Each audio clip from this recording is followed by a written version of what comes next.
안녕하십니까. 유현 역학교육원 원장 유현입니다. 오늘은 정축일지에 대해서 공부하도록 하겠습니다. 지난 시간에 12신살에 대해서 공부했고요. 오늘은 12운성을 위해서 공부하겠습니다. 기초 역학 공부하시는 분들 오늘 제가 12운성 강의를 하고 정축일지에 대해서 공부를 하니까 제 강의를 잘 들어주셨으면 감사하겠습니다. 12운성이라고 하는 것은 그 우주 만물이 생성하고 소멸하고 그런 그 기운에서 그 인간의 그 삶을 우리가 그러니까 인간으로 태어나서 죽을 때까지 무덤에 들어가는 그런 기운을 우리가 이제 그 사주 팔자가 있으면은 자기 일간을 기준으로 해서 그 지지에다가 이 12가지의 운성, 그 하늘의 기운 별을 나타나는 그런 그 기운이거든요.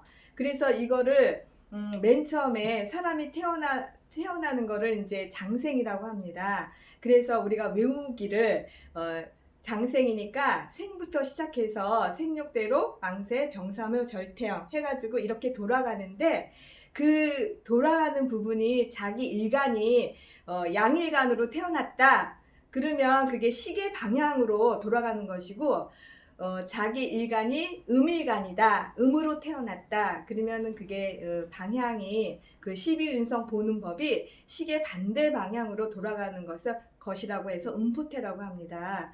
그래서 12운성으로 일단은 이걸 외워야 되는데 이걸 어떻게 외우냐면은 그 양포태는 자기 일간이 예를 들어서 임일간이다. 그러면은 이게 시계 방향으로 돌잖아요. 그러면 이게 임은 제가 칠판에 이제 써 있는 것처럼 신부터 돌아갑니다.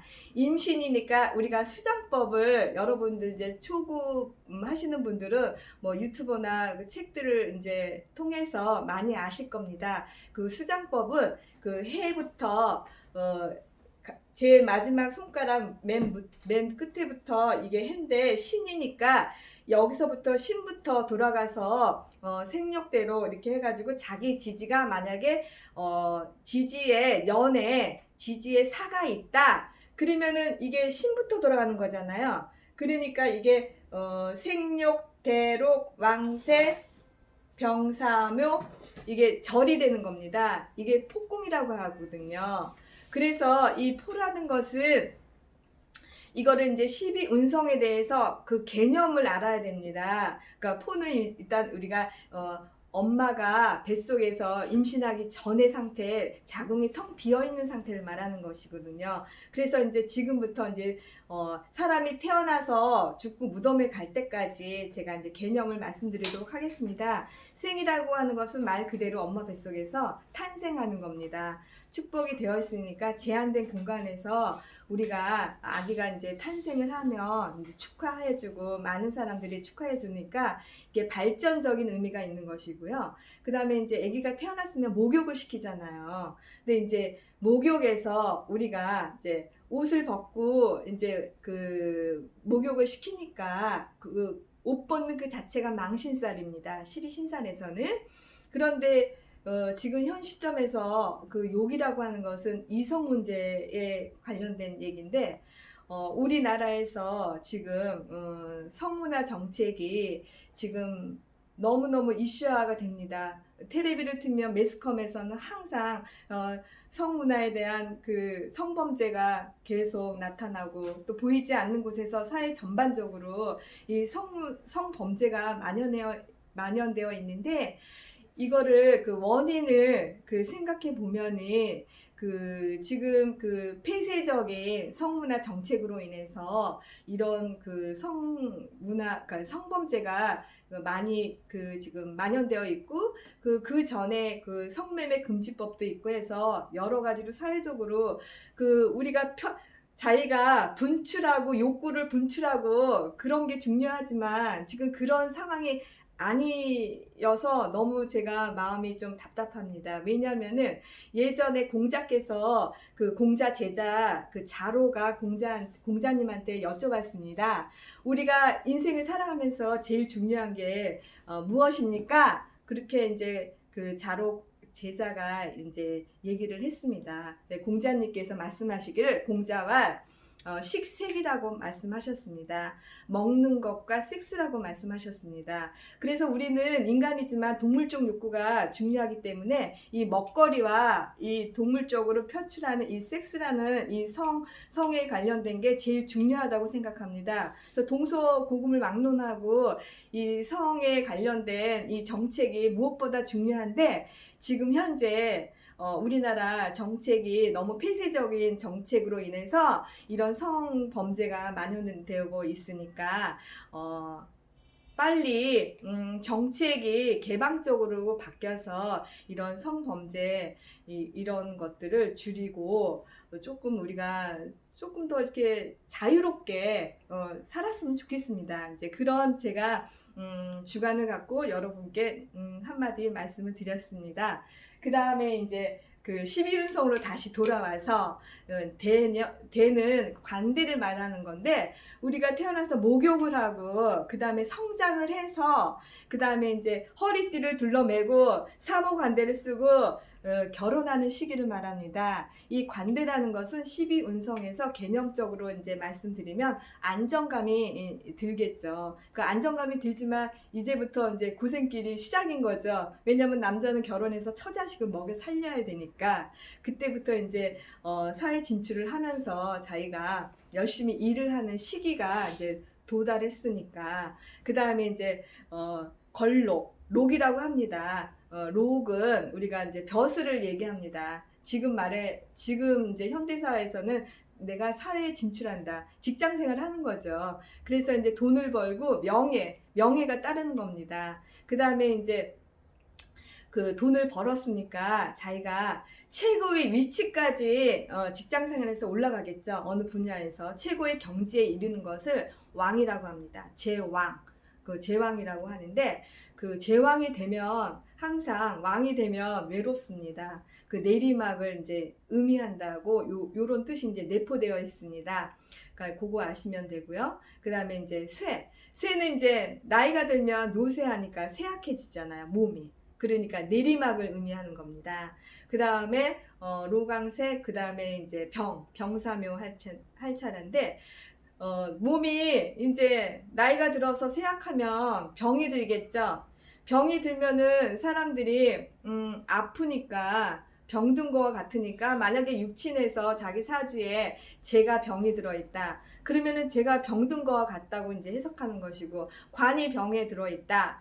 그리고 관도 병든 것처럼 있으니까 관이 그렇게 뭐 이렇게 싱싱한 건 아니잖아요. 그리고 이제 그 식신이 그 병에 들어 있다. 그러면은 내가 이제 활동하는 분야 그 먹을 게 좀 병든 거와 같다. 이렇게 생각하니까 그 좀 벌이가 시원치 않겠죠. 그럴 경우에는. 그리고 이제 병들어서 죽는 겁니다. 죽으니까 활동이 정지되는 겁니다. 활동 불능, 정지 상태를 얘기하는 거고, 그 다음에 묘는 이제 죽어서 무덤에 이제 갇히는 거잖아요. 캄캄한 어두운 흙 속에 들어가는 거니까 땅 속에. 그러면 이제 12신살에 그 수옥살과 같은 이제 물상입니다. 캄캄하고 어두운 그곳에 이제 들어가 있으니까 그 암실이라든지 그 교도소의 교도관님들이 일하는 곳, 그 다음에 이제 그 직장 생활에서 사무실에서 일하잖아요. 그러니까 선생님들도 교직원들도 그것도 이제 가치물상에 해당하는 겁니다. 그 다음에 이제 묘에 들어갔으니까 다시 절이 되겠죠. 절이라고 하는 것은 그 임신하기 전 상태 자궁이 텅 비어 있는 공간을 말합니다. 그래서 그 텅 비어 있으니까 공허하잖아요. 그 비어 있으면은 우리가 다시 그것을 채워 넣을 수 있는 그 뭔가를 채워 넣을 수 있는 그 시작. 그래서 이제 그 고서에서는 절초봉생이라고 하죠. 그 절망된 그 순간에 다시 이제 시작을 의미하는 거니까 좋은 기운입니다. 그러니까 끝이 단절이 된다고 해서 그 안 좋은 게 아니라 다시 새로운 희망을 얘기하는 겁니다. 시작을 의미하는 거죠. 그 다음에 이제 태는 잉태. 그러니까는 사람이 그러니까 엄마 뱃속에서 태아가 잉태하는 거예요. 잉태하는 거니까 그렇게 아시면 되고, 그 다음에 포태, 양. 양은 이제 뱃속에서 이게 정자 난자가 만나서 그 다음에 이제 무럭무럭 아기가 자라는 모습이죠. 양이니까 만약에 육친에서 제가 양이다 그러면은 재물이 그 무럭무럭 자라니까 돈이 생기겠죠. 그 다음에 이제 육친에서 관운이 양이다 그러면은 이제 관운이 이렇게 열리는 겁니다. 그래서 이 12운성으로 우리가 그 뜻을 개념을 이제 아는 것도 중요하지만은 이 기세를 보는 거거든요. 그래서 이제 이게 그 리듬과 바이오 리듬과 같은 것입니다. 자기가 기운이 강하냐 약하냐 그런 기운의 강약의 세기를 말하는 거니까 요거를 잘 이제 기억하시면 될 것 같습니다. 그래서 오늘은 이제 개념적인 부분에 대해서 말씀드리고 다음 시간에 본격적으로 12운성을 어떻게 육친에 대입해서 그 활용할 수 있는지에 대해서는 다음 시간에 말씀드리고 그 다음에 정축일주에 대해서 말씀드리도록 하겠습니다. 정축일주는 백호대살입니다. 딱 해가지고 백호대살이라고 하는 것은 그 피를 보듯이 그 무슨 일을 할 때 피를 보듯이 아주 적극적으로 하고 시비 다툼 그런 그 두령격의 소유자 우두머리 뭐 조폭이라든지 그런 기운이 아주 강하니까 그 아나무인 성격이 있는 것이고 자기 고집 아집이 강하겠죠. 그러니까 이분들은 많은 수양이 필요한 것입니다. 그리고 정화의 천간의 정화는 태양화는 병화는 태양이지만 정화는 촛불입니다. 우리가 촛불을 켜면 되게 따뜻하고 그 다음에 그 이 세상 겨울에 그 촛불을 켜면 따뜻한 기운도 있고 그 다음에 성당이나 절에서 촛불을 켜면 되게 그 엄숙하고 위험 있는 그런 분위기도 있습니다. 그래서 그 정화를 가지고 계신 분들은 성직자, 지도자, 그 종교계 정신적인 분야, 그러니까 철학이나 심리학이나 지도자 이런 쪽에 많이 진출하시는 분이 많습니다. 그리고 정화라고 하는 것은 이거는 그 불을 얘기하는 건데 불이라고 하는 것은 염상격, 그 활활 타서 올라가는 거기 때문에 이 불을 갖고 있는 것은 예술적 의미를 말하는 것입니다. 그래서 미술, 예술 분야, 그 자기가 만약에 재능이 있다, 미술이나 그런 예술 분야에 그 재능이 있으면 자기가 전시회를 할 수 있습니다. 예를 들어서 내가 서예를 한다 그러면 서예를 전시회를 할 수 있는 거고, 그림을 그려서 인사동에 가서 자기가 갤러리에 그 전시를 할 수 있는 거고, 그러니까 되게 그 명석하고 아주 그 예술 분야의 그림이나 그런 게 이제 솜씨가 있는 거죠. 그 다음에 정화는 말을 잘합니다. 말을 잘하기 때문에 이거를 그 용어로는 옛날 고서에는 주작이라고 합니다. 말을 잘하는 새, 주둥이가 툭 튀어나와가지고 말을 잘하는 새래서 그 병화, 정화가 계신 분들은 말을 아주 잘합니다. 그래서 그 말을 너무 잘하다 보니까 중간에 그 말 실수를 할 수 있는 그런 오점이 있는 것이죠. 그래서 이제 그 정화화를 갖고 계신 분들은 특히 말 조심을 해야 되는 그런 특성이 있습니다. 그리고 그 정축에서 그 축은 그 지장간의 암장에 계신기가 있습니다. 그 정화가 그 개수를 보면은 편관이고 정화가 또 신금을 보면은 편재고 화급금에서 그 다음에 이제 기토를 보면은 그 화생토로에서 식신이 됩니다. 그래서 정축일지에 태어나신 분들은 식상이 있으니까 자기가 배워서 응용하고 표현하는 능력도 있고, 식상이 있으면 사업가적인 재능이 있는 것입니다. 그래서 모든 일을 할 때 식신이 있으면은 그 재물의 기초가 되기 때문에 돈벌이를 잘하는 것입니다. 그리고 이제 그 편재가 있으면은 금이 있으니까 화급 금이잖아요. 이것도 재물이 있으니까 자기가 재물을 관리할 수 있는 그런 관리 능력이 있고 안정감이 있는 것이죠. 그리고 이제 관이 있다. 그러면 이제 수국하로 해가지고 관이 있으니까 명예운이 좋으니까 자기 관리도 잘 하면서 수양도 잘하고 인격도 잘 되고 명예운도 좋고 간직운도 좋다고 이렇게 해석될 수 있습니다.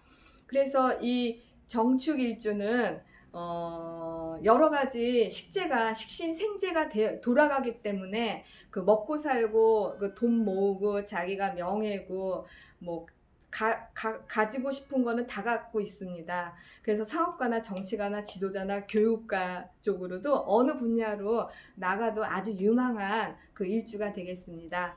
그리고 정화의 입장에서 월지를 대비해서 말씀드리겠습니다. 그 인묘월 봄에 태어나면 목생합에서 인수가 됩니다. 인수는 교육과 학문 쪽이니까 신강사주가 되겠죠. 그리고 조우로는 금수가 좋습니다. 그리고 이제 그 정화 입장에서 화에 태어나면, 그러니까 4, 5월에 태어나면은 비경겁이 됩니다. 비경겁이 되면 자기의 고집이나 그런 게 강하니까 신강사주가 되겠죠. 신강사주가 되다 보면은 재물로는 극하는 성질이 있습니다. 그리고 진술통비, 진술, 충미, 토를 깔면은, 월지에 토를 깔면은 화생토로 해가지고 식상간이 되잖아요. 식상간이라고 하는 것은 자기가 표현하는 능력, 상관의 기운이니까 창의력, 아이디어가 번쩍번쩍하고 아주 두뇌가 명석한 기운입니다. 그리고 평생 먹을 걱정이 없습니다. 그 다음에 가을에 태어나신 분들, 신유월에 태어나신 분들은 화극 금을 하기 때문에 재물운이 좋습니다. 재물운이 좋으니까 자기가 재물을 벌어가지고 자기가 관리하는 능력이 있으니까 좋은 것이죠. 그리고 신약사주가 되는 것입니다.